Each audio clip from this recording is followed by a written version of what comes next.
உன் தம்பிதான் சின்னவன், நீயும் அடம் பிடிக்கிற. ஏண்டி, உங்க குடும்பம் ஏழை குடும்பம் தானே? ஆமா டீச்சர். உனக்கு அப்பா இல்ல? இல்ல டீச்சர். நீதானே குடும்பத்துக்கு மூத்தவன்? ஆமா டீச்சர்.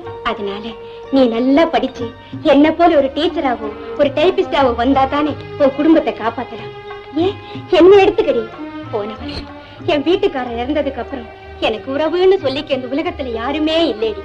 அப்படிப்பட்ட நான் மத்தவங்க கையை எதிர்பார்க்காம மானமா மரியாதையா உட்கார்ந்து சாப்பிட்ட காலம் கழிக்கிறேனா, அதை எதை வச்சுடி? நான் படிச்ச படிப்பு வச்சுட்டாண்டி.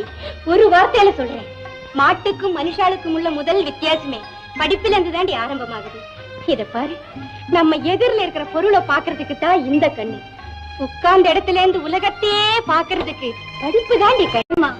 ஏதாவது வீடு வாசலா போய் பார்த்து கேட்டா பிச்சை போடுவாங்களா?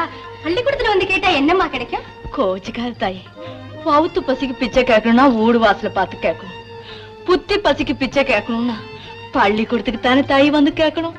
நீ என்ன சொல்ற? தாய், என் பிள்ளைய பள்ளிக்கூடத்தை சேர்க்க வந்திருக்கேன் தாய்.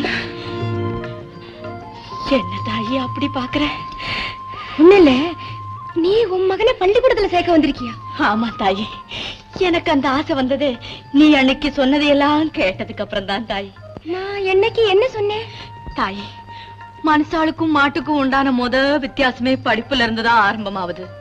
நம்ம எதிரில இருக்கிற பொருளை பாக்குறதுக்கு தான் இந்த கண்ணு, உட்கார்ந்த இடத்துல இருந்து உலகத்தையே பாக்குறதுக்கு படிப்பு தான் கண்ணுன்னு சொன்னீல தாய்.